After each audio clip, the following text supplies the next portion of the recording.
Longtemps je l'ai regardée sans même me douter qu'un jour je serais victime de ses charmes. Mais pendant que je l'ignorais, ne lui accordant aucune considération, elle m'ôtait de mes armes. Silencieuse et patiente, l'indifférence était le point fort de cette dame. J'ai tenu le coup jusqu'à ce jour où, prise au piège de ses romances, je m'ouvris à son âme. Elle était douce et directe, radicale, indiscrète, possessive et abjecte, la hantise parfaite. Elle m'a plu sans trop de peine, car elle savait taire mes peines.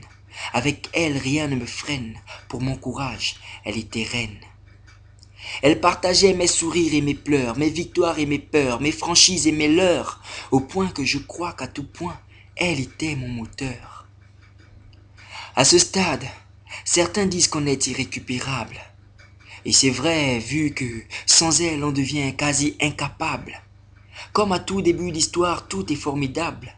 On ne se soucie plus de rien, et même le bien paraît exécrable. Elle devient l'air qu'on respire, et de pire en pire, elle grandit nos désirs au point qu'on aspire à penser que peut-être il serait vraiment impossible de ne point supposer que chaque instant de plaisir sans elle ne serait que pur gâchis. Je refusais d'entendre sonner ses cloches, elle qui résonnait par le biais de mes proches. Pourtant conscient de la valeur de leurs reproches, comment lutter si à tout lieu son odeur m'accroche?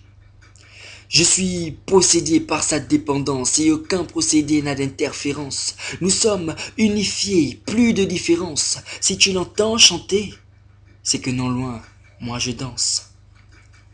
Tout semblait aller bien, jusqu'à ce jour où j'entendis les plaintes de mon cœur. Il cria si fort que même ma conscience prit peur. Il stressa mon corps qui lui s'emplit de stupeur. Une alerte pour que je sache qu'une imposture se cache dans cette âme sœur. Je fermai donc les yeux pour écouter mon âme, qui me décrit peu à peu les manigances de cette dame.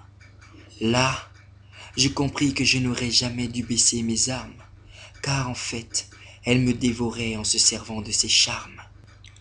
Elle finissait ma vie petit à petit à chaque fois que mes envies d'elle faisaient qu'on soit unis. M'affaiblissait de jour comme de nuit et me causait des soucis sans même que je ne m'en soucie. Je portais ce voile qui aveuglait mes sens, qui bâillonnait ma conscience, mais plus d'ignorance. Maintenant je sais ce que c'est qu'un amour nocif. C'est quand l'émotion rend aveugle et les saveurs rendent oisif. J'ai eu beaucoup de chance, l'appel de mon cœur fut décisif. Mais toi, auras-tu cette chance? Apprends à écouter ton cœur, sois réceptif.